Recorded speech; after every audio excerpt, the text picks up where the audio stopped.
he could be a heterosexual, and if Ring of Honor had penis and testicles, he probably would still think about it.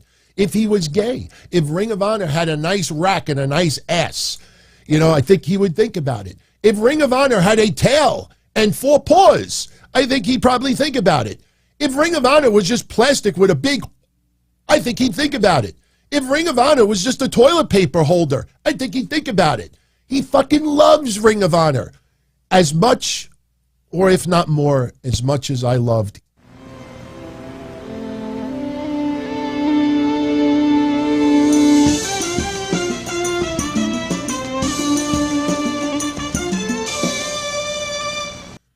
Sit back, relax, and enjoy as Don Tony gives you news and reviews from AEW, NXT, and indie wrestling too. Know what's happening in the world of wrestling without the hate and clickbait. It's Wednesday night, Don-O-Mite. And now, your host, Don Tony. As I'm going through the pictures for tonight's show and looking at that intro about Tony Khan and his love, obsessive love for Ring of Honor, talking about the plastic doll, I'm looking at these Toni Storm photos, and, I zoomed one in and I'm like, we're not going to go there. Riho makes a return yesterday. And the thing I find funny online, checking out social media, is that she's dressed in the typical Japanese skirt. Oh, let me see if I could get a little view of her ass when her skirt is flying through the air. You know what I thought was funny about that yesterday? I think Toni Storm would be a perfect actress in a horror film. Do you ever notice this about Toni Storm? Whenever somebody comes to her rescue, you would think that she just got saved from 75-year-old Michael Myers. Or it's like a bad horror film where somebody just tried to kill her and somebody comes to the rescue. I mean, just look at her facial reactions in the background. She does this all the time. I don't know if anybody notices it. She's in shock. Oh, my God. I can't believe it. Look. Yes, it's me. I came to your rescue. She's looking. She's crying. Oh, really? Oh, my God. You really saved my life. Oh, look. I'm just there. She does this all the time. She looks like she's in a bad horror film. You rescued me. And look at Riho. She's like, yes, I did. I rescued you. Now you give me title shot. That's what I think about that. I used to be a big supporter of Riho, but man, the way they bring her out there, like the superhero, and then this excessive look like, oh my God, you just saved me from an attacker. I am so grateful. And Rio's got this look on my face like, yeah, big deal. Oh God. All right. It's Wednesday night. No wrestling on the air tonight. So I actually got tired. I was relaxing, chilling. I legitimately have a cup of coffee here. It better not keep me up later tonight. I also got my sparkling water here. So we're going to talk a little bit about AEW. We'll talk a little bit about NXT. We will get into the ratings. My wish was granted. Little funny shits and giggles joke that we had over the weekend that kind of took a life of its own. We'll share it tonight. We'll do some Halloween Havoc predictions. And you know what? A positive update on Hangman Page.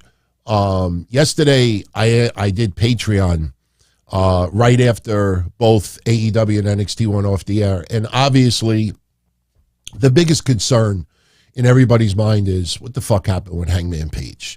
You're worried about the neck. You're worried about the back. No, we're not going to go there with that rap song. My neck, my back. Okay, not tonight. You're worried. Was it a stinger? Did he get knocked out? Is it a concussion? There were so many unknowns yesterday. The only thing that we knew last night at around 10:30 is that he was rushed to the hospital and they were going to do concussion protocol, which was good because at least they determined very quickly that there was no break. It was, look, the body is fragile. Doesn't matter what kind of shape you're in. I mean, my God, look what happened to Sarah Lee. 30 years old. And look at the shape that she was in. And an infection, complication from an infection just took her down. It's horrible. But, Hangman Page, for those that didn't see it yesterday, this is a very quick clip of it.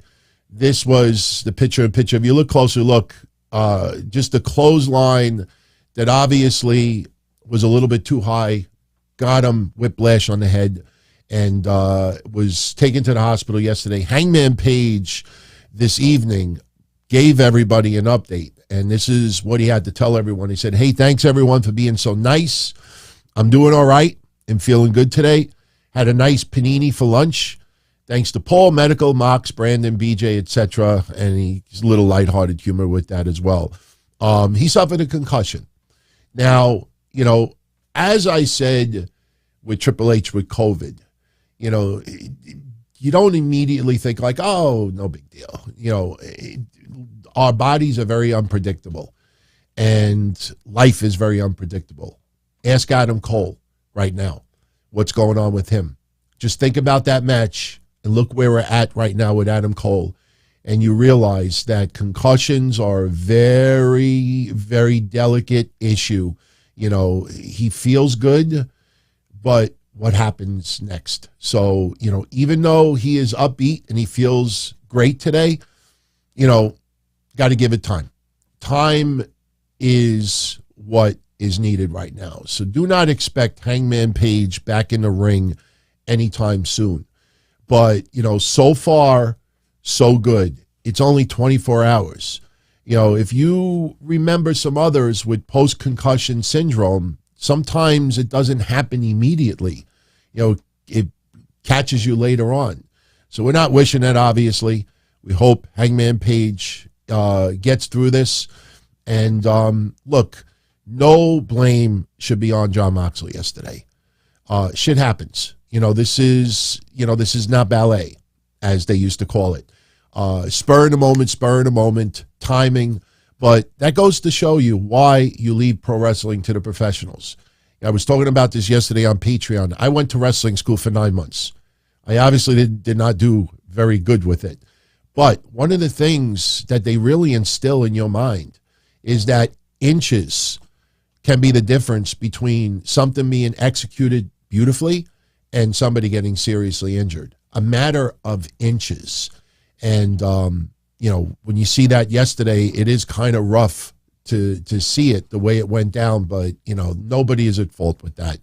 It was a freak incident.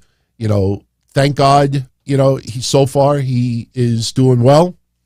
And at least we don't have to, worry as much. At least we know now what happened. Now rest, relaxation, and fingers crossed. That's the most important thing. So we wish Hangman Page speedy recovery. So yesterday, Tuesday Night War. We've been hyping it up for well over a week. Obviously, WWE did not want to get their ass kicked in the ratings. It's funny because now, since we know what the ratings are, now you see all the cocky bullshit come out. And, as I had in the original synopsis, and I ended up deleting part of this, what I'm about to say, but if you pay attention to a lot of that biased media, they were sure planning for the last couple of days for a possible AEW ratings loss. They were making excuse after excuse, from baseball to NBA, that, it's a Tuesday night and this and that. And I brought up AEW was on a Saturday afternoon, dinner time. And I remember Private Party versus FT. I remember clearly. I don't know why, but I remember being at my parents' house in my basement, watching the match, and then remembering that it got over 1 million for a couple of the quarters of that night. And that was advance notice, and you had other sports going on that day. Look at NXT. Remember 2 weeks ago, they did like sevens, like big number, and people like, I'm confused. Morons actually wrote, I'm confused. It went up against all his playoffs and stuff. I'm confused. Why did it do such a great number? Because at the end of the fucking day, what you put on TV, you want to get that viewer to watch you first run. You don't blame it on baseball. You don't blame it on politics. You don't blame it on certain things. You could blame it on storms when there's mass power outages and tens of thousands of people cannot watch. That's different. But as far as putting something on TV, I'm sick of this shit. I'm sick of it because guess what? NXT scored a beautiful rating yesterday. If you follow NXT on a weekly basis, their rating yesterday is in line of what they've been doing. All right. AEW, that's where all the excuses come in. Now, I have the entire ratings breakdown for you today, quarter hours and everything. But before we get into the breakdown of the ratings, I watched all these people with their ratings predictions yesterday. And I honestly thought that some of them were predicting 1 million viewers for AEW and like 400,000 viewers for NXT just to get those obsessed whack jobs to like their posts. But I can't believe how off, like 98% of everybody out there that put out predictions, I can't believe how off they were. So let me give you the ratings and let's see how Don Tony did with his prediction. Yes, I am talking in the third person and that doesn't sound good. NXT yesterday. Oh, by the way, anybody tell you that NXT actually beat AEW in hour 2 in the ratings? Not by much, but NXT won hour number 2. Think about what AEW aired on hour number 2. NXT actually won that hour. Did anybody tell you that today? No.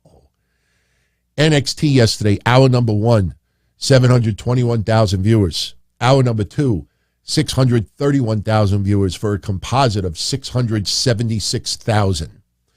AEW last night, hour number 1, 878,000 viewers. Hour number 2, 626,000 viewers for a composite of 752,000. When I show you the quarter hour breakdown, you're going to see something pretty startling about AEW. And if you follow the media, what you will think after this is that all AEW fans are Phillies fans or San Diego Padres fans. I'll tell you why in a little bit. So AEW beat NXT yesterday, 752 to 676. You add those two ratings together, that is 1,418,000 viewers. 1,418,000. So both ratings right around 700,000 viewers, right? Right around 700,000, 1.4 million combined. Well, how did Don Tony do in the ratings prediction for yesterday? Lascelles sent me this very generous 10 spot earlier. Who do I think wins the Tuesday night ratings war? AEW or NXT? And I saw a few of you asking me, what do I think the combined viewership is going to be? Now, I personally think both shows tomorrow are around the 7s. I think combined, it might only be about 1.4 million. I think AEW Dynamite has every opportunity to squeeze out a win here. And understand something. NXT has been averaging about 660, 680 in the ratings. I know that still doesn't sound like a great number, but that's what they were getting in 2020 during the black and gold era. That's better than what they were doing in 2021. And that's only 20,000 viewers away from what they were doing in 2019. Think about NXT in 2019 with the Undisputed Era and everybody else that was still on that roster, even on the women's side. And NXT right now is only 20,000 viewers away from matching 2019. Nobody talks about that, but that's kind of crazy to think about. As a developmental, they're scoring that. But in the end, I think AEW, because of their consistent viewership, and you got that dedicated fan base out there, I think there's going to be a lot of channel surfing tomorrow. I think in the end, AEW scores 738. I think AEW scores 738. And even if NXT scores lower, a little bit lower than what they have been doing, it's still not a bad number for developmental. So I say AEW gets 738, and I think NXT gets about 641. So I do believe AEW will beat NXT in the ratings. Now, NXT obviously has a strong lineup tomorrow. There is, some decent names on there, but at the end of the day, I think AEW will come out on top. We'll see what happens. It's deep to left. It's going, gone. It's not hard. Missed it by that much, but they scored exactly what we expected them to score. Now, what was the running joke that we talked about this weekend? Quincy Elliott. Anybody remember my little joke about Quincy Elliott on the weekend shows? All right, one more clip for everyone out there. This one's only about a minute long, but this will segue into the quarter-hour breakdowns. I think you'll get a kick out of this. This was from over the weekend. I made a little joke on Saturday, and I got 2 DMs over the weekend, and they were from 2 different people that I'm sure talked to each other, but they pretty much said the same thing. DT, you may be onto something more than you realize. I said on Saturday that I want Dynamite on Tuesday and NXT on Tuesday to kick ass in the ratings. I'd love to see over 1 million wrestling fans watching wrestling on Tuesday. But just for shits and giggles, I'd love to see WWE put Quincy Elliott on TV the same time Jericho defends the Ring of Honor Championship against Dalton Castle. And I would pop a gasket and laugh my ass off if Quincy Elliott beat Jericho versus Dalton Castle in the ratings. I'm a fan of Quincy Elliott. All right, we don't need to show anymore. So, friends, what happened yesterday? Quincy Elliott was in quarter hour 6 and 7. And where was Jericho's match? Quarter hour 6. Quincy Elliott, for a few minutes, went head-to-head against Chris Jericho. What was the ratings outcome, you may ask? I'll just show it to you here. Look at the 9:15 to 9:30. NXT did 613,000 viewers. AEW did 618. There was only a 5,000 viewer difference. But their match, Quincy Elliott and Zion Quinn, went into the next quarter and went up against the segment with Jade Cargill and the Baddies and the beginning of Moxley versus Hangman Page. And look at that shit. Quincy fucking Elliott and that Chase University skit with Chucky. I fucking hate Chucky. They actually beat AEW. Quincy Elliott actually beat Jade Cargill, the Baddies, Moxley, and Hangman Page, 595 to 581. Now, let's get into the quarter hours a little bit further, because this is something you really got to pay attention to. I brought this up, teasing it on social media. Wanted to see if anybody was really going to pay attention. I think Xylot Deems was the only person that made a comment. You all noticed something yesterday a little different about AEW, something that they did a third of the way of the show, almost half into the show. I noticed it right away. And when I went on Patreon, it was one of the first things that I said. Now, I had not been able to do my research yet, but I was able to do it today. And my speculation was 1,000% right. Guys, gals, what's one of the complaints you hear a lot of AEW whack jobs? Look, there's WWE whack jobs as well, but what is one of the complaints they always rub in the face of WWE? Oh, WWE doesn't give us enough wrestling on television. WWE fills up their show with too many skits and backstage segments. Do you know yesterday that AEW had 37 minutes straight of no wrestling inside the ring? They had 37 minutes of segments, interviews, backstage clips. And when I said that yesterday, I had a few people immediately say to me, no, DT, you got to be wrong. No, I was not wrong. Ward Joe's promo. the Kingdom's promo. FTR backstage interview interrupted by Swerve in Our Glory. Jay Lethal and Sanjay Dutt backstage with Darby Allin. William Regal's interview in the ring interrupted by MJF. Backstage interview with the Acclaimed and Billy Gunn. Then the announcement of titles versus trademarks for Friday. Then you had the backstage interview with Renee Paquette, Bryan Danielson, and Wheeler Yuta. And then you had about 7 minutes of Dalton Castle's entrance and Chris Jericho's. 37 straight minutes of no wrestling. Think that I'm exaggerating?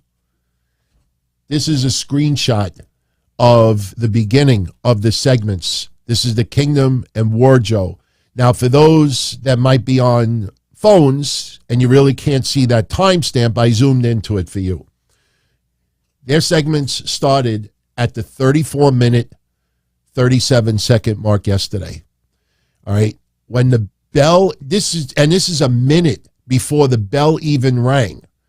Chris Jericho and his entrance at Dalton Castles. All right. When did that occur? I'll zoom in on this for you as well. That occurred at the 1 hour, 10-minute, 36-second mark. So again, if you go back and you look, we went from 34 minutes into Dynamite to an hour and almost 11 minutes into Dynamite without a match. Without a match. 37 minutes yesterday. It's even a little bit longer. Now, am I complaining? No. A lot of the segments were fine. But shut your fucking holes when you say, oh, WWE, they got to give us all this non-wrestling shit, and AEW gives us all this in-ring stuff. We had 38 fucking minutes straight. 38 yesterday. Almost 38. So please, stop with this, oh, WWE does this and AEW doesn't. AEW does it too. And in some cases, AEW does it better. But stop with this narrative that is just not true. Now, yesterday, we had the confrontation with MJF and William. And we'll get to the court hours in a second, but man, how good was this yesterday? How good was this? Let me tell you something. I don't know if I could zoom in on William Regal's face. It is working. William Regal has this creepy fucking look on his face that I would be scared shit. If I was bad-mouthing William Regal and he had that look on his face, I'd be scared shit. He's got this deranged look on his face. And look, MJF, again, when you could say whatever you want, it sounds good, but when you get into things like I almost killed myself, this and that, some of it is a little bit over the top, but last night it was art. That went about 15 minutes and there was nothing wrong with it whatsoever. Now, I saw this come in a few moments ago from Ronnie C. Any chance William Regal aligns with MJF? Thank you for the 10 spot. No, I don't think so. I think MJF, the devil, MJF has to attack William Regal, especially that at the end of the night, they announced that MJF will be challenging Jon Moxley for the AEW World Championship at Full Gear. That's happening sooner than you realize. So I think at some point, MJF has to show that he is the fucking devil and beat the shit out of William Regal. And that's got to piss off Jon Moxley even more. We use a lot of Rocky movie references. And if you notice, they actually are starting to play out on some of the wrestling we see on TV. We even hear some people use Rocky references. Corey Graves did that recently. I don't remember if it was Excalibur. Somebody mentioned it. Maybe because Creed 3, I think, is coming out. But, here's another case where you remember, what was it, Mr. T and Rocky Balboa having a pull apart. And then, what was it? What was his name? Mickey? My heart. So, I think when William Regal, Mickey, it's not going to die in storyline, but when William Regal gets attacked and he's selling seriously injured, it's going to make Jon Moxley, he's going to have that look on his face like, I am going to destroy MJF. And the problem is a lot of fans are actually getting behind MJF. There was a point yesterday, William Regal was getting booed. And MJF was getting cheered heavily. Then it shifted. And you know when that happens? That's when you know you got magic. William Regal, one of the most beloved people, and still getting booed. That is the crowd's way. They're not trolling William Regal. What they're doing is, there we go, is they're basically sending a message to William Regal during that segment. Okay, sunshine, MJF just cut the promo of his life on you. I see your promo and I raise you too. So that is a challenge to William Regal to give it right back to MJF, and he did. And it won the crowd right back over. That is a battle. When you hear fan reaction like that, that's not fans trying to troll one side or the other. That's fans acknowledging who's winning the segment. You see that with CM Punk if he has an exchange with someone. When you have two people on the mic, Rock, Cena, back in the day. I mean, at one point you'd have Cena getting cheered and then Rock getting cheered, and then you see Rock getting booed. And so that's magic there. So that was awesome. So, but here's the question to everyone out there. Did 37 minutes of non-wrestling, did that keep the fans interested? So let's take a look at the quarter-hour breakdowns yesterday. Now, I want to thank Johnny for sending this to me, but this is credited to WrestleNomics. They're the ones that actually did the research. All I did was just take a email from someone, and I'm putting it here. So, as you will see, let's look at NXT first. You got Rhea Ripley versus Roxanne Perez opened up NXT with 7:52. All right. Then you get to the second quarter, which is the finish of their match. Cameron Grimes and the OC backstage. Tony D'Angelo's live promo. If you remember, who Stax' opponent's going to be, which we'll get into in a few moments. But if you look at bottom line is, as you're looking at your screen, if you see the first four quarters of NXT, it was rather steady. 7:52, 7:69, 7:44. But then you see that fourth quarter drops all the way down to 6:19. Something obviously happened at the fourth quarter of hour one where fans decided to change the channel. You're talking 125,000 fans. That is huge. Now, what happened that quarter? Wesley, Oro Mensah, Carmelo Hayes, Trick Williams, they had their match. And then you had, a little quick hype for the Schism later on. So that did not keep the fans interested. Now, 30,000 of those fans probably changed the channel to watch AEW because at that time, William Regal and MJF were doing their magic on TV. So they were at 827,000 viewers. But if you look at those four quarters for AEW, they started off with 1,062,000, which was a lead-in from playoff baseball. Wasn't it the Yankees versus the Guardians? So they opened up Dynamite with 1,062,000. Within 15 minutes, they lost 240,000 of those viewers. Those are not wrestling fans that changed the channel. Those are baseball fans that it's like, baseball's over. Wrestling's on my TV. Let me change the channel. So that million opening is always exaggerated because of that. So you look at this, the second quarter, they did 824. Then here's where you get all the talking shit. It went from 824 down to 797. They got 30,000 of those viewers back during the William Regal MJF promos. But then here's where it nosedives. Here's where it nosedives for AEW. Look at this closely. And when I show this to you, I'm going to go back to the other first hour. Pay attention to quarter four. At quarter four, which is 8:45 to 9 p.m., NXT did 619 and AEW did 827. Right? So now I want you to look what happens next. NXT went from 619 to 680. They actually went up about 60-something thousand viewers. AEW nosedived from 827 down to 645. That is 170,000 viewers.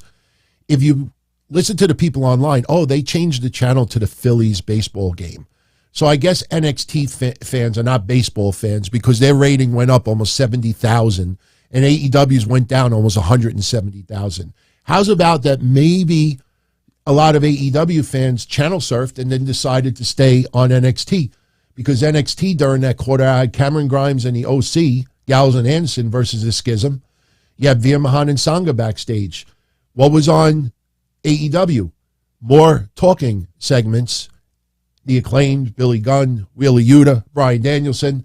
Think about that. The Acclaimed, Billy Gunn, probably the hottest team in AEW. Bryan Danielson, one of the most over wrestlers in that company. Chris Jericho and Dalton Castle doing their extravagant intros, and the rating tanked 170,000 viewers. There's no excuse for that.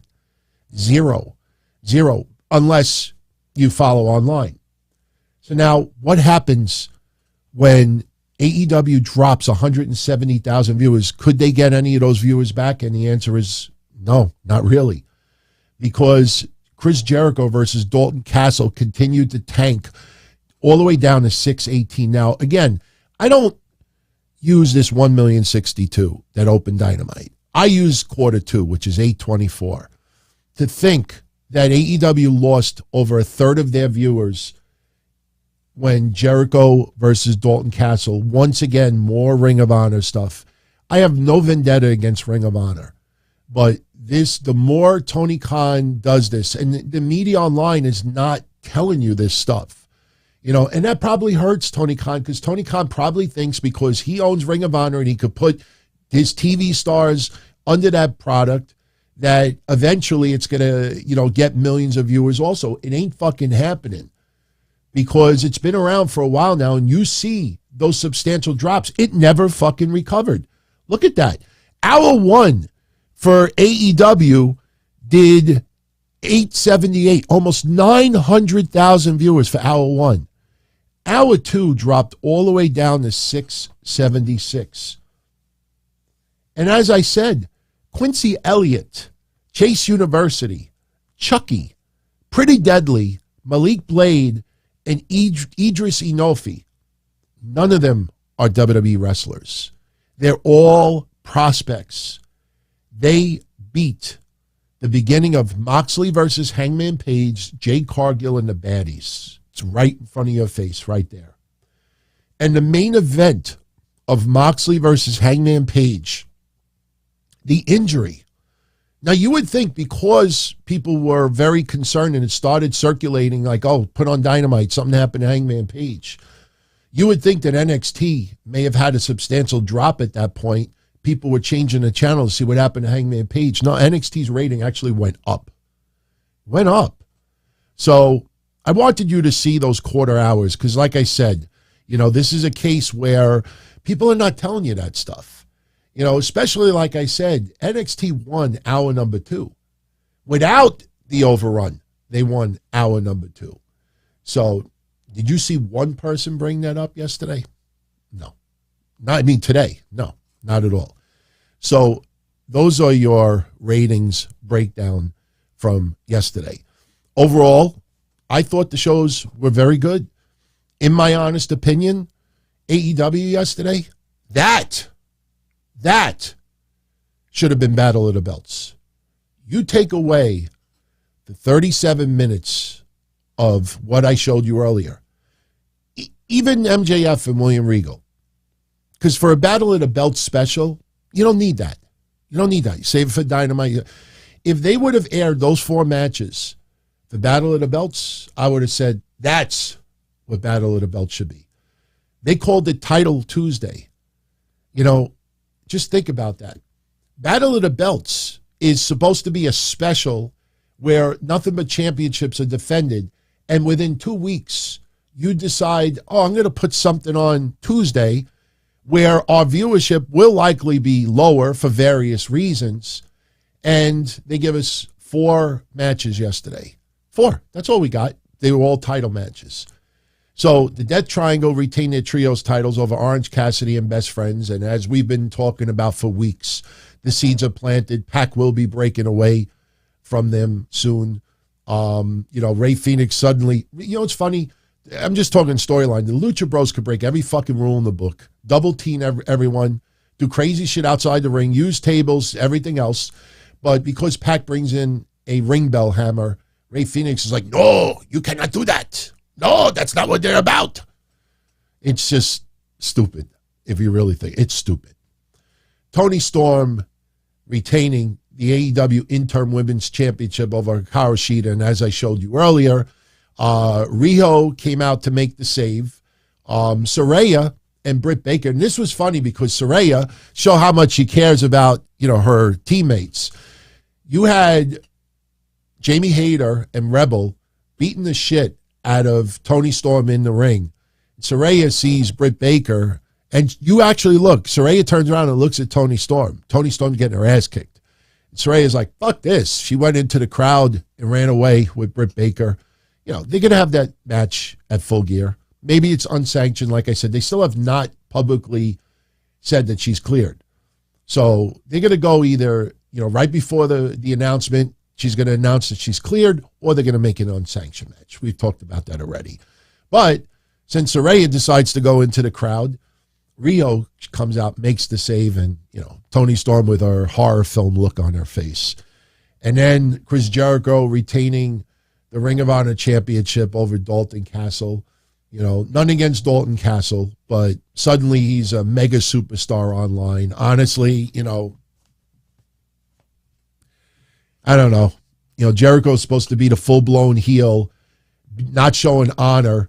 And meanwhile, Dalton Castle could do that, going in his groin and everything, and everybody's like, ha, ha, ha, ha. Jon Moxley winning by referee stoppage over Hangman Page. Obviously, we talked about that at the beginning of the show. After the match was stopped early, they still had about 7 minutes of airtime to use up. Now, obviously, they were going to close out Dynamite with MJF challenging for the championship. They stalled it for 3 or 4 minutes. Then they had MJF challenge. Moxley cutting his promo. Moxley was supposed to cut a promo, just not obviously about Hangman Page getting injured. But MJF ultimately challenges. They teased yesterday that there could be a match, but there was no overrun. There was no overtime. And they're going to main event Full Gear, which is the way to go. Now, as I said earlier, which I think is just stupid, you have on Rampage Friday, the Acclaimed taking on Tony Nese and Josh Woods. They're calling it titles versus trademarks. So, because they don't want to lose any momentum with the Scissor Me stuff, they're already doing a stipulation where if the Acclaim win on Friday, they get the trademark. It's as bad and as rushed as the Mark Sterling stuff with the petition. Remember that? If Tony Nese beats Orange Cassidy must sign a petition, and Swerve Strickland is out of AEW. And 1 week, awful. I don't know why they do shit like that. We did find out, though, that the next Ring of Honor themed pay-per-view is going down, and I word it like that. It is a Ring of Honor themed pay-per-view.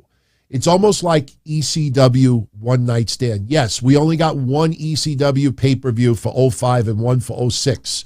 But until there are house shows, until there are regular touring, and not just an added hour to TV tapings, why does that not look right? That looks right. Take note of the start time, everyone. 3 p.m. Saturday, December 10th, Ring of Honor Final Battle. It's at the DFW Metroplex in Arlington, Texas. Now, I tried to do some research as far as the seating capacity for that building, and I really could not find anything online. So I will get that info and I will get back to you. But they are starting the pay-per-view at 3 p.m., which is really, really interesting. So that is your next Ring of Honor themed pay-per-view. For those that are on audio only, Samoa Joe is predominantly featured on this cover. So that's what we have looking forward to for December. I'm sure the card will be decent. Now, during Dynamite yesterday, after Chris Jericho beat Dalton Castle, Chris Jericho pile drove Jerry Lynn on the title belt. So, just to try to add extra heat to Chris Jericho, all right, it is what it is. It is what it is. Rams fan, I think Jericho absolutely has that belt until then. I think Jericho, look, you hear mixed messages online as far as Ring of Honor trying to get a TV deal. We already talked to death what the circumstances would have to be for that to even be considered.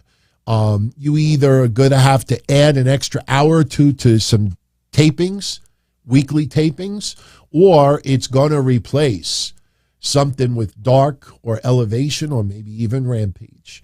But remember, it's network TV. It's not YouTube stuff. If they wanted to do stuff strictly for YouTube, they could already be doing that. They could chop Elevation shit in half and put Ring of Honor stuff instead. So this is about national TV. And I think in the end, Rampage should be the casualty of this. And even if they get an extra hour, Saturday night maybe Sunday evening early, they get an extra hour on TNT or TBS to air Ring of Honor stuff, it's still going to take away from either Dark or Elevation, or they're going to add an extra hour to their weekly tapings, which I don't know how people are going to react to that. But, we'll see what happens. I mean, once Ring of Honor is doing things on a regular basis, then I'll put a little bit more creed into it. But right now, it's just the titles being used, and it's a themed pay-per-view. But there's nothing else but that if you really think about that. So, all right. Let's get this stuff out of the way. Let's talk a little bit about NXT. NXT yesterday, it was, and by the way, we have a little video from Carl Anderson addressing the double booking with New Japan and Crown Jewel. So I will share that with you in a few moments. But NXT yesterday, I mean, overall, it was a really fun show. Rhea Ripley having her first match back in over 4 months. She had some significant health issues that she needed to take care of, and she did. Roxanne Perez, as we have said many times before, she is a future star. She is getting there. You see she has bright moments on SmackDown. She had some bright moments yesterday with Rhea Ripley, but you could see clearly that Rhea Ripley had to really slow it down big time so Roxanne Perez could keep up with her. And even with that, there was, a little bit of, miscommunication. Rhea Ripley tremendously over by the NXT fans. They're chanting Judgment Day because Finn Balor was there. Damian Priest was there. Dominic Mysterio was there. Dominic actually helped Rhea Ripley this time. Rhea Ripley always helping Dominic. This time Dominic returned the favor, distracting Roxanne Perez so Rhea Ripley gets the win. But she was over yesterday, and it was great to see Rhea Ripley yesterday. She looked like she was legitimately having fun. It was great to see. Now, obviously, the more ridiculous part of the night, no, not just this garbage. Fucking Chucky. I'm telling you, in 2022, I can't believe we're still talking about Chucky, Michael Myers, and Laurie Strode. It's now becoming the annual tradition. It's not just Halloween Havoc. Chucky's got to be involved. So we had Chucky stuff yesterday. Chase University stuff with Chucky was kind of funny. But Tony D'Angelo, he's going to teach Stacks a lesson about respect. Hey, Stacks, you want to know who you're going to face? Hey, everybody, you want to know who Stacks' opponent's going to be? I'm going to tell you right after this commercial break. We popped yesterday big time for that because they never do that on TV. I don't know why they don't do that shit on TV. But you'd think Tony D'Angelo, unless they're turning him babyface, I don't know. It's like mixed messages. But if Tony D'Angelo's going to give some tough love to Stacks, you bring out a quintessential heel. I thought Omos was the perfect opportunity. Omos beats the balls off of Stacks. Hey, Stacks, it's tough love. I'm teaching you respect, a lesson.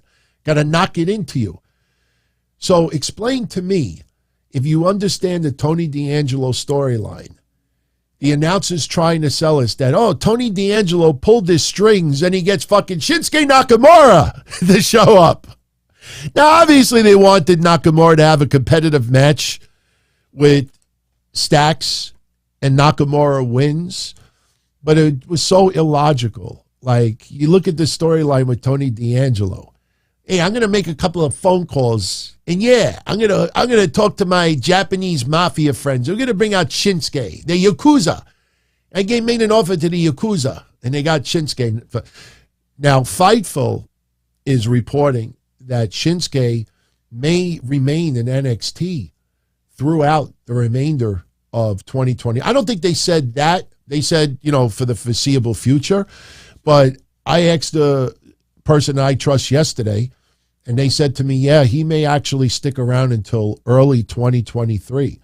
So Shinsuke Nakamura, we'll see what happens. We'll see what happens. But he looked great yesterday. You could look, when you see Shinsuke versus Stacks yesterday, you could see how much Shinsuke is aged. I mean, and I'm not talking about in-ring ability because he could still go. But Shinsuke is, he's now in his 40s, right? So he's no spring chicken anymore. But he beat Stacks yesterday, which was a fun match. Stacks, give that motherfucker credit. Because I know it was less than a year ago that we were talking about he's still got a long way to go, and he still has a ways to go. But you could see he's starting to put the shit together. And it was a decent match yesterday. Alba Fire over Sonya Deville. Little miscommunication with Toxic Attraction. As we told everyone, Mandy Rose showed up, attacked Alba Fire. Alba Fire, if you really look closely, she ain't ready for the main roster. If you really look closely, she is very talented, but she's still, in my opinion, a year away from the main roster. You could see, there are some brain farts with Alba Fire, and that'll improve over time. I remember how people were just flipping out on the name change. She ain't ready for the main roster. But she's going to take on Mandy Rose for the championship on this weekend, and we'll do predictions in a few minutes. Carmelo Hayes and Trick Williams over Wesley and Oro Mensah. Cameron Grimes and the OC, Gallows and Anderson over the Schism. Shotzi Blackheart came out, and she announced that she was going to be the guest host for Halloween Havoc.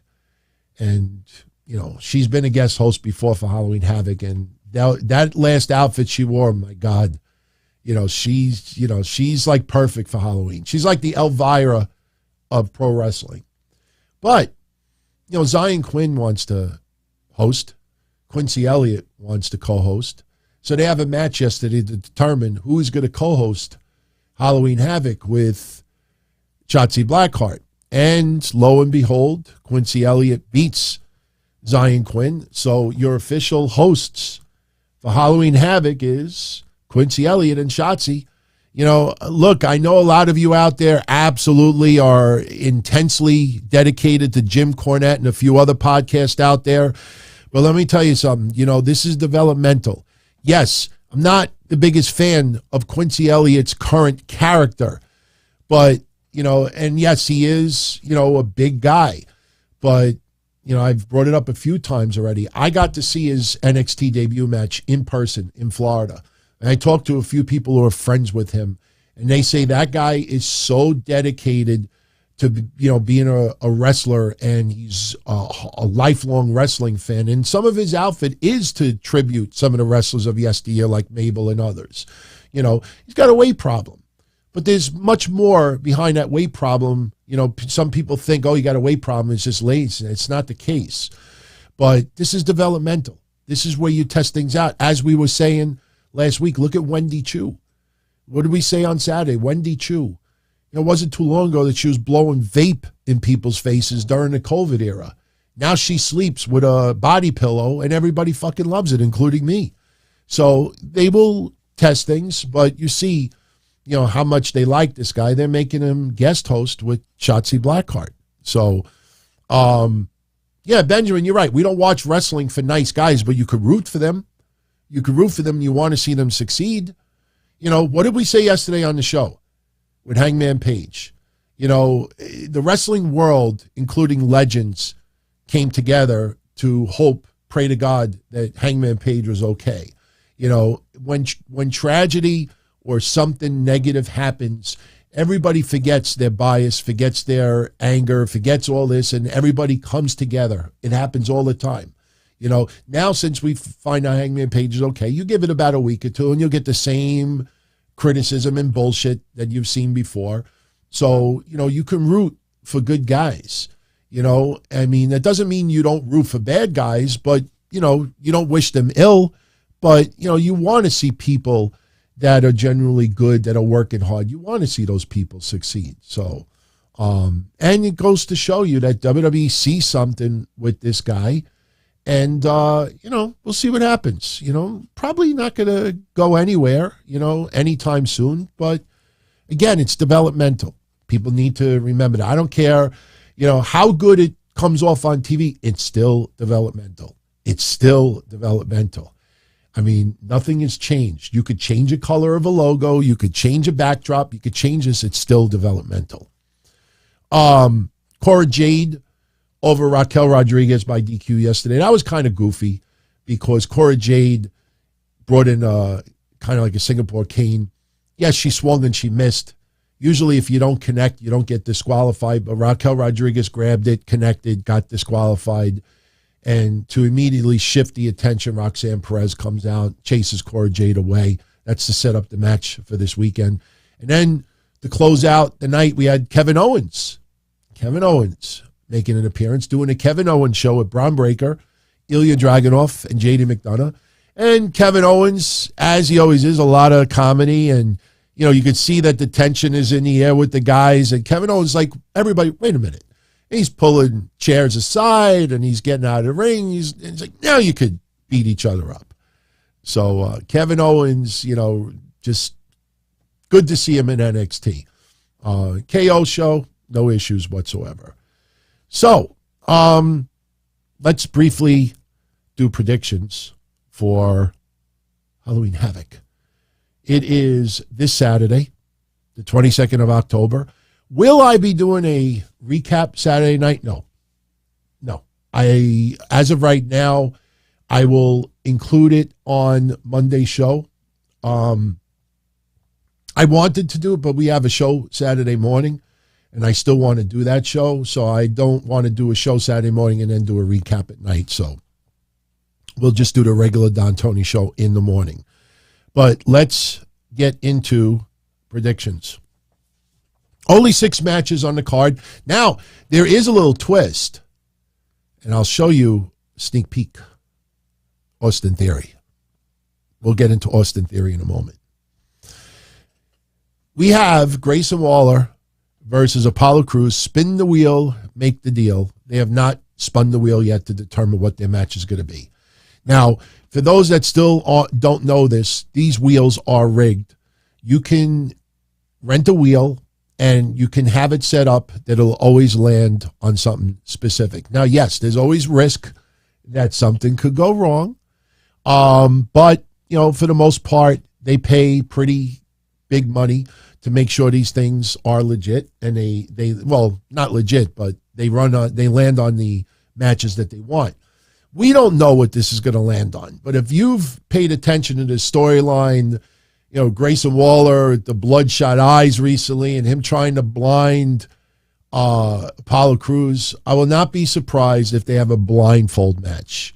Something with the eyes. And Chucky's going to be, oh, look at this.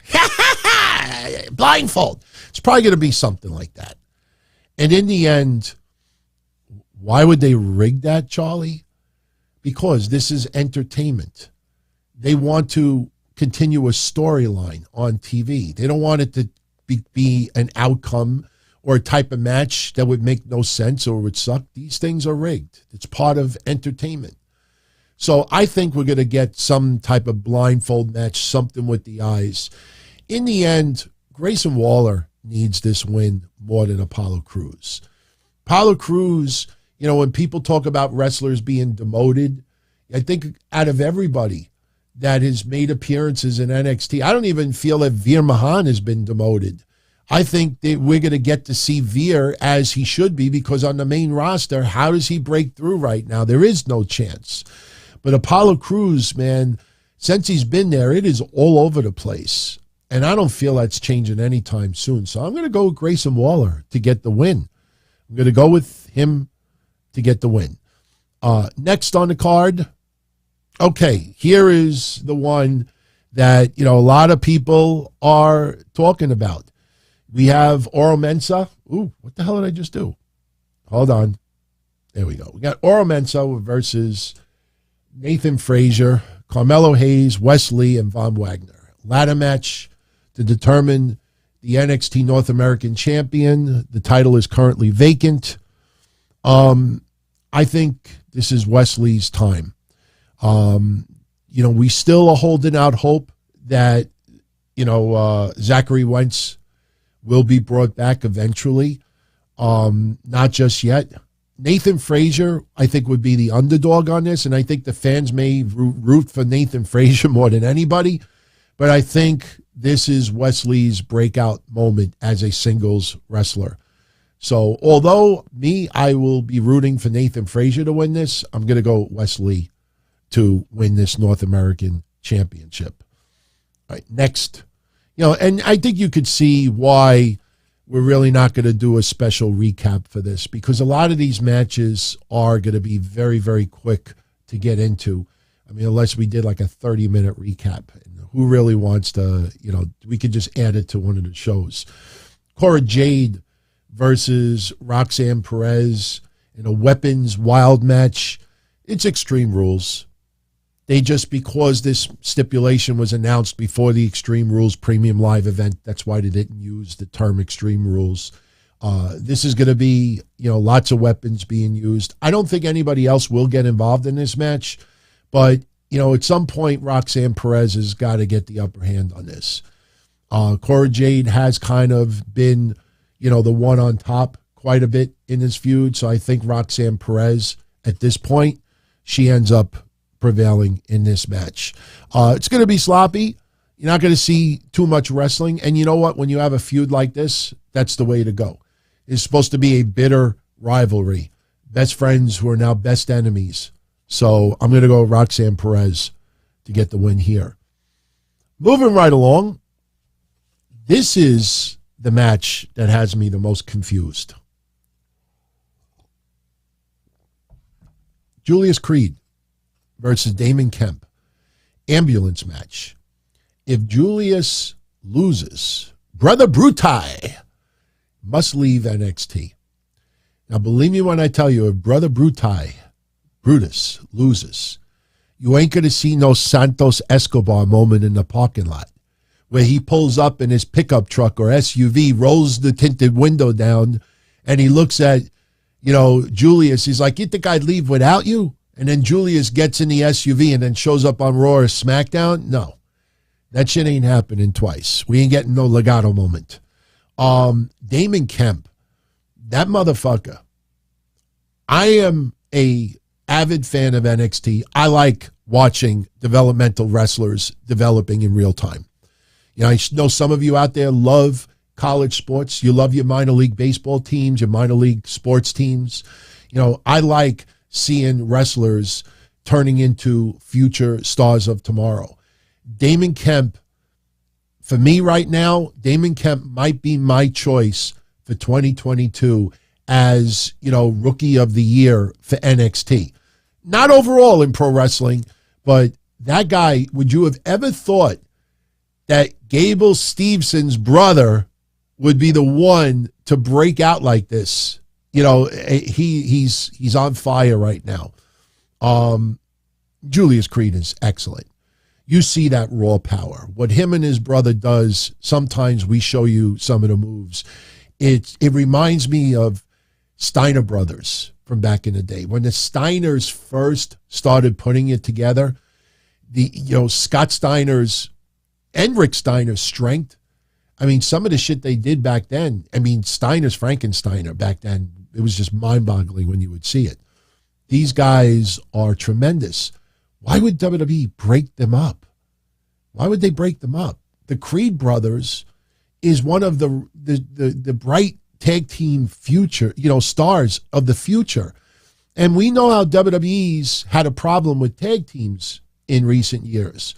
So splitting them up really makes no sense for me. You split them up. Brutus is what? Going to go to Raw? Going to go to SmackDown? Is he going to be the next Otis? Is he going to be like, what do you do? In my honest opinion, I think you have to have Julius Creed win this.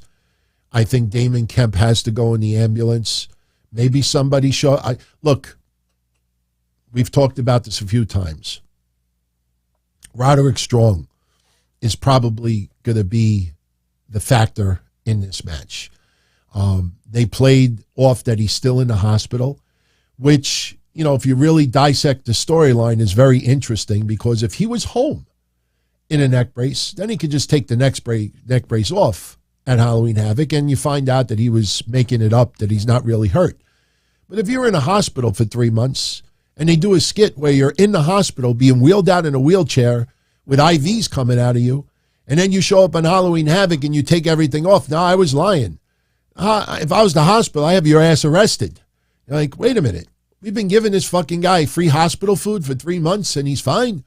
I mean, obviously I'm talking stupid, but, you know, it kind of like makes the storyline kind of stupid. And Roderick Strong, you feel he's got to turn full-blown heel. Like, Roddy saving the day and getting his comeuppance on Damon Kemp, that's probably the way to go.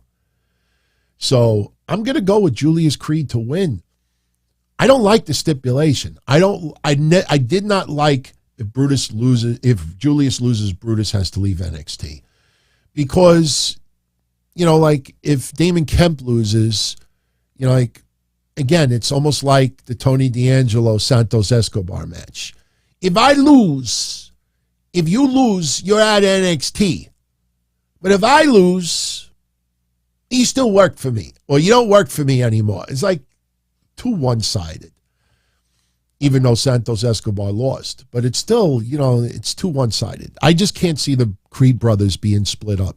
I think a lot of people out there who follow them enough will turn around and say that makes no sense whatsoever to split them up right now. There's no reason to at all.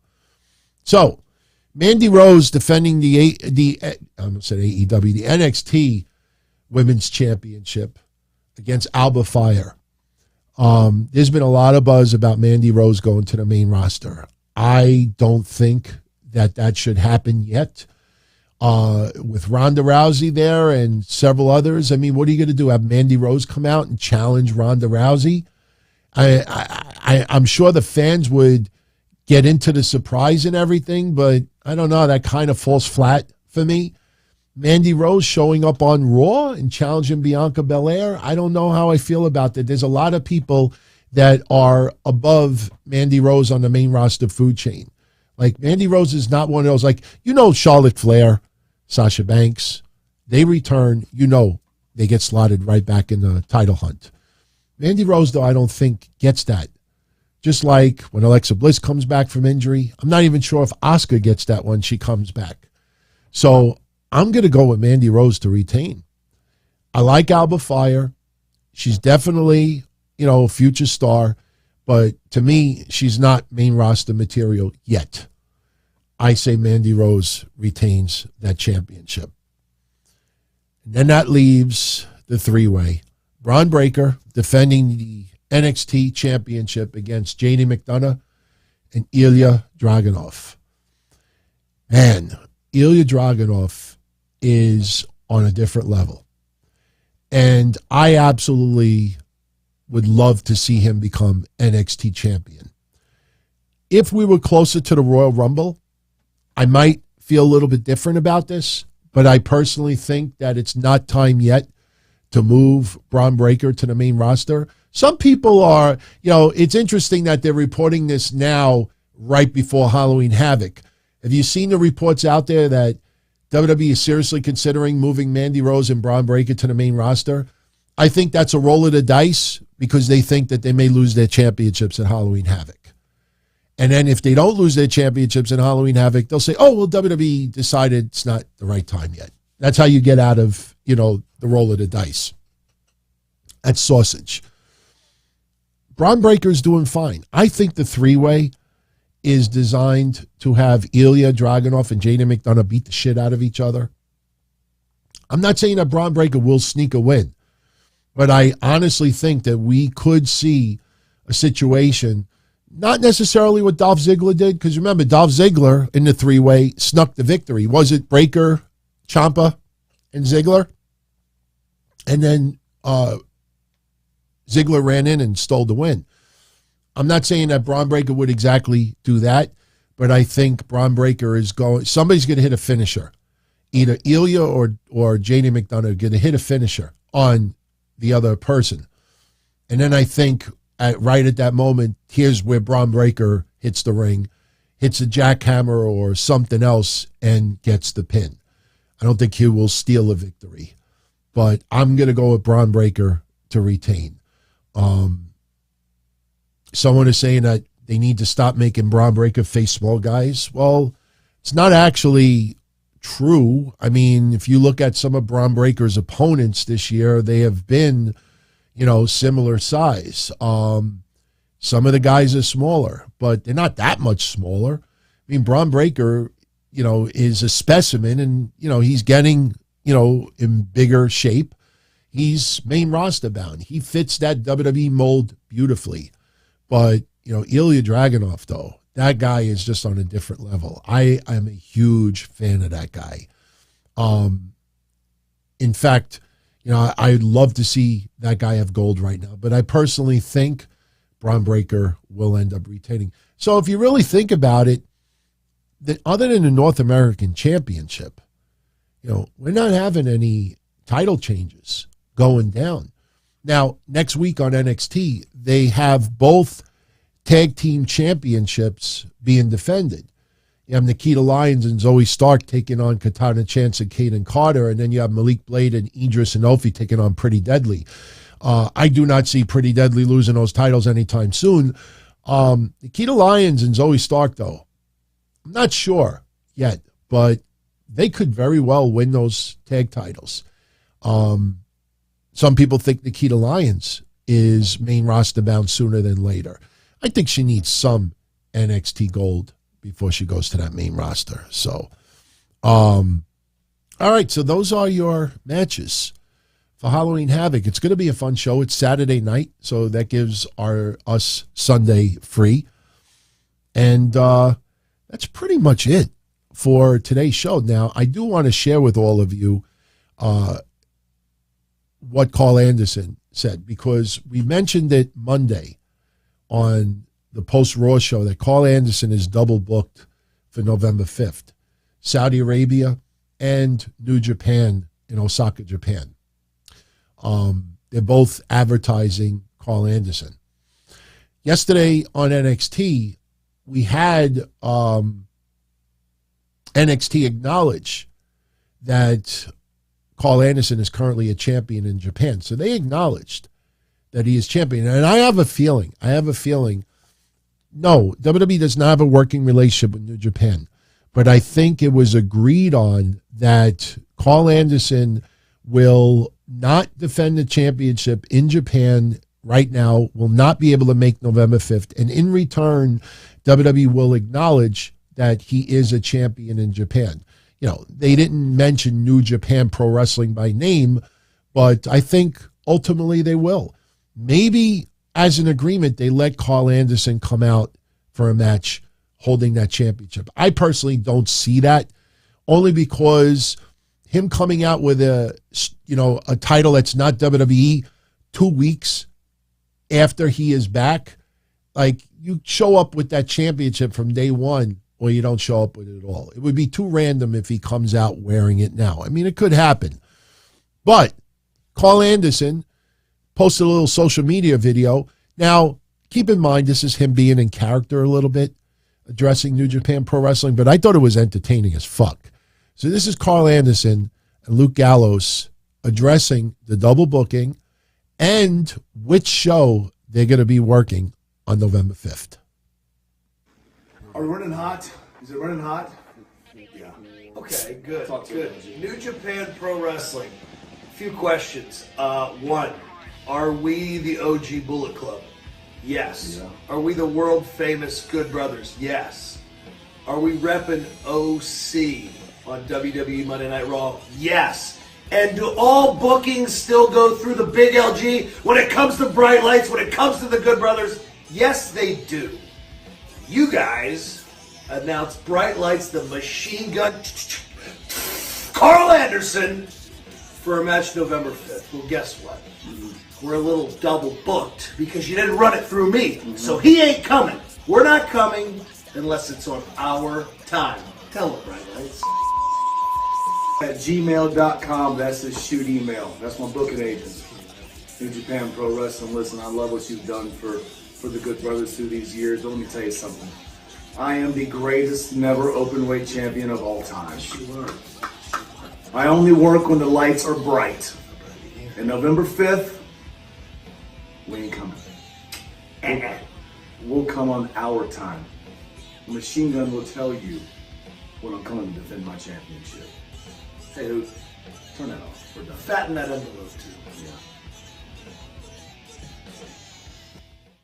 I thought that was pretty cool because they were all with the Bullet Club references and, WWE allowing them to do this. So that is the one creative change that Triple H has done, allowing, Michael Cole to acknowledge other promotions out there. Remember when he ran down Walter's career before going to WWE, name dropping other promotions. WWE's comfortable in their skin that you can name drop other companies. And they know that wrestling fans are not going to stop following their product, buying the merch, going to shows, subscribing, simply because, I didn't know this indie promotion existed somewhere else. So they're very comfortable in their skin with that.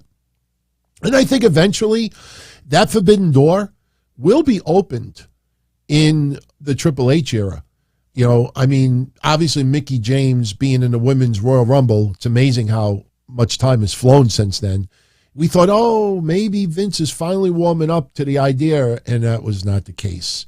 She showed up, and remember, people were thinking this, and, sending someone to Impact Wrestling, and maybe we could see. It hasn't happened. But I think down the line, if WWE, I think WWE would be warm to it. They would handle it similar to what Tony Khan did. I think we all agree, as much as we criticize Tony Khan's immaturity and some of his ignorance and naive. He's got a lot to learn. He will if he allows himself to. But one thing we can say without hesitation is that when it came to doing stuff with MLW, doing stuff with NWA, doing stuff with Impact Wrestling, who benefited 99.9% of the time? AEW. Who benefited? Who really, because Tony Khan got to have people on his shows, got exposure on other shows. And in the end, Tony Khan benefited. Impact Wrestling, I don't think benefit all. As we have said so many times over the last year and a half, I think AEW strangleholding the Impact title for all that time that Kenny Omega had it and then Christian, that hurt Impact Wrestling. I think it's irreparable damage. That sent such an awful message to the Impact Wrestling fans that we don't have any faith in our own roster to carry that championship during COVID. So we're going to, have a wrestler that's in front of 1 million people on TV. And, they honestly thought that hundreds of thousands of fans, hey, why won't I tune into Impact Wrestling for a week? Kenny Omega is going to be on this person. We even had Private Party and Matt Hardy show up at a point, and eventually the ratings were even worse than what they were before. So we'll see what happens. There was something else I wanted to tell you. Oh, okay. I know a lot of you were asking my thoughts on Ace Steel leaving AEW, and I word it that way for a reason.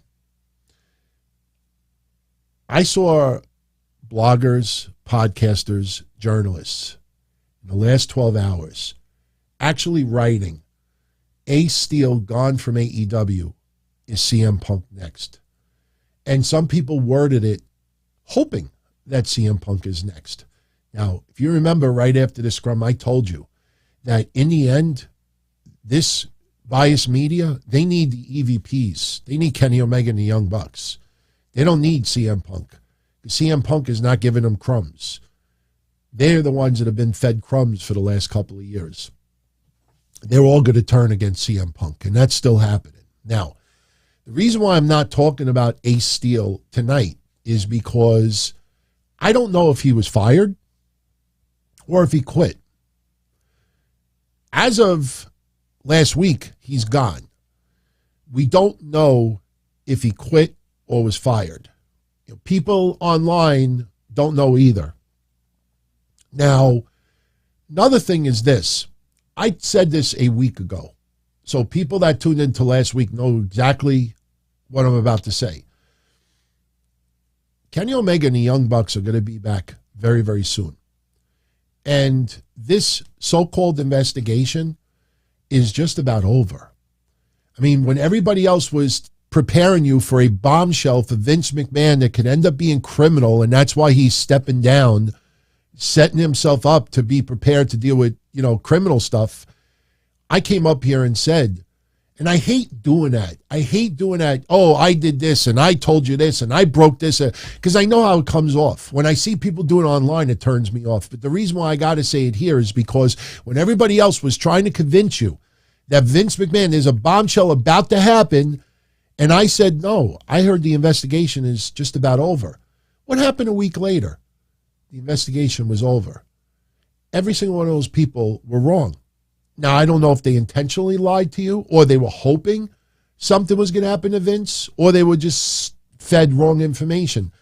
I told you last week that the Young Bucks and Kenny Omega are going to be back sooner than you think, and this investigation is not an investigation. There is no Inspector Gadget trying to figure out who punched who kicked who, in the bite marks, let's do forensics. Hey, Punk, everyone else, we want to take bite samples of your teeth. There wasn't. What was happening is Tony Khan trying to figure out how the fuck do we clear up this mess legally. These people are executive vice presidents. This is not, John Laurinaitis on TV, executive vice president. These are not fictitious character names. These were given very important responsibilities in AEW. Not only do you have to address that, but this is what happens when contracts are very, very vague. So that's what Tony Khan was trying to rectify, is how do we come up with an amicable, legal conclusion when a lot of shit was not written on paper? That was the truth. So it wasn't an investigation. It was something going on. But it was more, how do we clear this up? How do we resolve this where everybody is made whole again? And that's the deal. So what do you see people now saying? Oh, the Elite were mentioned yesterday on Dynamite. They must be coming back soon. So remember what I told you last week. Kenny Omega and the Young Bucks will be back sooner than you think. Ace Steel, I'm trying to find out if he quit. Don't know. So that's why I'm really not getting into it tonight, because people are assuming that he was fired. Probably could, well, I don't want to say probably right, could be right. But maybe that guy quit. Maybe he doesn't like the fact that Kenny Omega and the Young Bucks are coming back. Maybe he doesn't like the climate over there, especially after what happened with his wife in the room and everything. Maybe he's just like, look, I'm out of here. We don't know. So I want to get the answers. When I get the answers, hopefully I'll have them by this weekend. I'll share them with you. If I don't get the answers, I'll tell you. So I don't know. I ask people, if I don't get the answer, I'm not going to, pry it out of people, and I'm not going to say, well, what's your gut feeling? Well, what do you think? No, if I can't get the answer, I can't get the answer. Look at Jeff Hardy. I'll leave everybody with this. I'm not even putting it in a synopsis. Did you see what PW Insider reported today? That Jeff Hardy's attorney asked for another extension. Why? Because they're trying to work out a plea deal. Didn't we say like 3-4 months ago that Jeff Hardy's attorney, his goal is to work out a plea deal, just like Tammy Sitch's lawyer is trying to work out a plea deal? This is not news. if you pay close attention to what's going on in these cases, it's right in front of your face. Jeff Hardy, they're trying to work out a plea deal. The thing you got to understand, everyone, and this is what a lot of reporters don't know, not because I'm smart or you're smart or anything, but we take the time to research it. When you go through the court and you go through a procedure, once the ball starts rolling, it's very hard to stop the ball. And my point is this: you as a defendant have your right to a fair and speedy trial. And once a certain amount of time goes by, you can't say, can I have another month? Can we wait another 6 months? Can we postpone this until after the holidays? No, it doesn't work like that. So what happens is, right now, Jeff Hardy's lawyer is trying to work out a plea deal. And they have not come to an agreement yet. So in the process, the court, the judge, they don't give a shit. If you're supposed to be back this date, everybody's got to be back. So now what happens, you get close to that date, and they haven't worked out the deal yet. So the attorney asks, can we have an extension? Because of this excuse, yeah, it's legalese. So whatever reason you could get an extension, if you're granted it, it buys you more time. That's what's going on. So these extensions that Jeff Hardy just received is not because they need to research more. It's not because they have to review things still. They want to buy extra time because they're working out a deal with the DA. I don't think this ever goes to trial. We've talked about that 6 months ago. The Jeff Hardy, that's why I stopped about the rental stuff. Because someone who I trust in pro wrestling like DT, don't go there. They're trying to work this out. Jeff Hardy is really legitimately trying to straighten out his life. Don't go there. Especially if it's a controversial answer to that. And out of respect, at the end of the day, we want to see Jeff Hardy get better. We want to see his life get better. He's got to pay. He's got to be responsible. He's got to pay the price for what he did. Could have killed a lot of people that day. Trust me, what they pleaded down to is not going to be slap on the wrist. I guarantee you that. Will there be jail time? I don't know. But believe me when I tell you, Jeff Hardy, first of all, he's not going to have a driver's license maybe permanently, 5-10 years. He's going to have a hefty fine. He's going to have to go into not only counseling, but he's probably going to have to go to, classes. And this is mandated. He may have to do a lot of community service. You might see hundreds of hours of community service attached to this. He may have to go on speaking engagements to try to help others. There's going to be a lot of things attached to this. And this is to avoid it to go to trial, because how do you fight that? How do you fight that footage? How do you fight the fact that you were behind the wheel of a car that you were not supposed to be in, that didn't have the equipment, that didn't have the protective devices because of his history? So, believe me, I tell you, he's not going to get a slap on the wrist, but they are trying to work out a deal. And as far as Tammy Sitch's case goes, I haven't talked to her fiance in a while. I'll probably send him a DM over the weekend and ask him, what's going on. And he'll tell me straight up. And whatever he says that I could say, I'll let you all know. But, one thing I do know is they're trying to work out a deal also. Her deal is going to involve jail time. There's no way around that. And it's going to involve years. That I do know. The question is, do you roll the dice, go to court, and hope that, you're found guilty for a lesser charge of this and that? And in her case, somebody died. And honestly, the DA is working for the family of the victim. And, they're not going to be very, very easygoing in that case. And believe me when I tell you, if a plea deal is worked on with Tammy Sitch, I guarantee you, I'll never do a show again if I'm wrong. I guarantee you that you will hear that DA say that the family of the victim approved it, signed off on the deal. That's the only way that happens. And the big question is, what is that? There's going to be a civil lawsuit that's going to be filed as well. I mean, the fiance, it has been shown he really had nothing to do with it, and we'll see what happens. But by the way, unfortunately, no love to Butch. No love to Butch. And we have signed cards as well. Nobody that won those contests the last 2 weeks for Butch claimed their prizes, so they are officially back in the pool. So we'll probably have a giveaway with Friday's watch party. So we have like the signed WWE cards. I have autographed cards signed by Butch and the photos. So just pay attention to my social media on Friday. By the way, the next mailbag, I'm supposed to record it tomorrow, but I was supposed to have a doctor's appointment today for my prostate issue, and that was postponed to tomorrow. So it's possible that the mailbag may be postponed until Friday or Saturday. So I'm not sure yet, but you will definitely get one this weekend. But with that said, I'm going to get out of here. I hope everybody enjoyed tonight's show. A fun night, Tuesday, to see NXT and AEW go head-to-head. Tony Khan definitely deserves a little bragging rights because WWE really did put out a lot of main roster names. I think, to give NXT, AEW a little bit of, sweat under the collar. But, at the end of the day, if we don't have another Tuesday Night War anytime soon, I'm fine with that.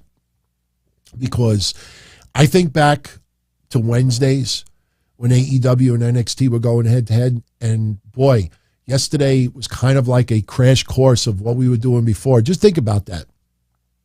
When Dynamite was on Wednesday and NXT was also on Wednesday, I would have AEW on my television, I would have NXT on my laptop, and I would have my computer by my bed. And I would be watching both shows at the same time, taking notes for both shows at the same time. And then as soon as those shows end, I'm here live trying to give you recaps of both shows at the same time in real time. And man, that takes a lot out of you. I was trying to reminisce in the 90s with the Monday Night Wars. And thank God my hotline was never set up to do full TV recaps, because I think I would have gone crazy at that time. Especially, back then when you would channel surf. You didn't have the streaming media like you do now. Thank God we didn't. Especially with 56K modem and real media back then. Some of you be happy that you're younger and you never went through the 28.8K modem days, where you're trying to go on a site to look at naked girls of age, obviously, and you're on a 28.8 modem, and you click on a photo, and literally, like, you see the eyes, the nose, the mouth, and then you see a shoe, and then you see the arm, and it's almost like they're intentionally keeping like the center part of the picture like last, and the picture. Go on YouTube and just search what it was like back in the mid-90s, surfing the net and trying to look at high-resolution nudie pics and see. They'll show you what it was like. I mean, it's pretty funny to look back at it. I could only imagine what it would have been like to cover both shows at the Monday Night Wars back then. So, it's amazing how many years have gone by. But everyone, be well. Much love as always. If you enjoyed tonight's show, take a moment and elbow that thumbs up button, hit that like button. If you know anyone else out there that would like maybe the channel, let them know about it. I will be up here later this week with the mailbag. We have Saturday mornings Don Tony show, Sunday sit down, and obviously NXT Halloween Havoc this weekend. So enjoy it if you get to tune in. We'll see what goes down. I knew we forgot something before we left. This guy, we gotta mention it. Do you think there's any chance Austin Theory cashes in the Money in the Bank briefcase to become NXT champion? My honest opinion, I go back to the days when Austin Theory was still in NXT, and I said that I think Austin Theory needs at least one run as champion before he goes to the main roster. That did not happen. I personally think the briefcase has run its course. I think that what could very well happen is after Braun Breaker retains his championship, maybe Austin Theory comes out, cashes in, and loses. I think this might be done to get the briefcase off of Austin Theory so they can move on to a different storyline. I think Austin Theory could very well cash in that briefcase at Halloween Havoc. But do I think Austin Theory walks out NXT Heavyweight Champion? That would be pretty fucking wild, but I don't see it happening. I think this is to get the briefcase off of him. So I'm going to say anything is possible, but I think if WWE, especially now under the Triple H reign, that they just feel that this briefcase is an eyesore, let him try to cash it in at Halloween Havoc and lose. So that's what I'm going for. I understand. I know what some of you are saying. That briefcase is meant for Raw or SmackDown. I get it. But, we're under a different reign right now. So creatively, anything is on the table. Look, you had Toxic Attraction in the tag team title tournament to determine the next WWE Women's Tag Champs. Then Toxic Attraction, where Gigi Dolan got injured.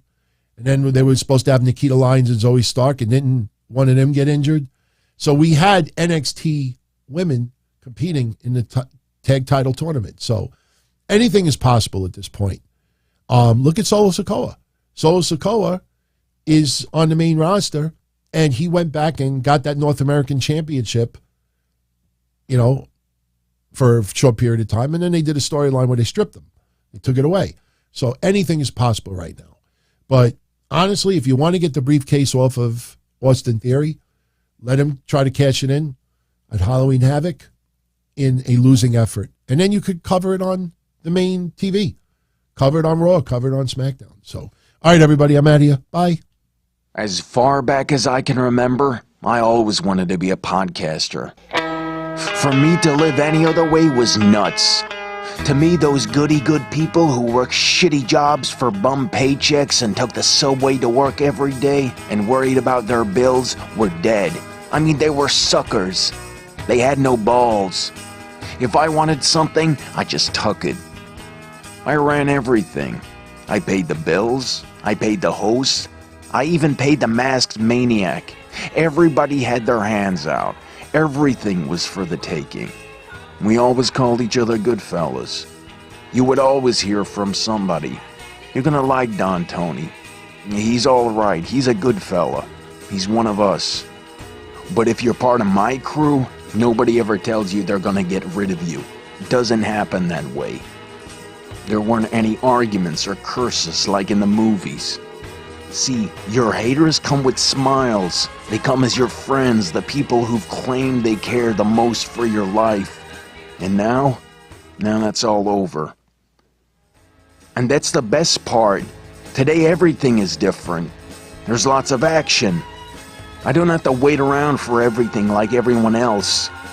Oh, I didn't get the vaccine? Fuck you, vaccine me. Oh, your delivery guy has COVID? Fuck you, feed me. Right after I moved here, I ordered egg noodles and ketchup, and I got spaghetti with meat sauce. I'm no longer an average nobody, while they get to live the rest of their lives like a bunch of schnooks.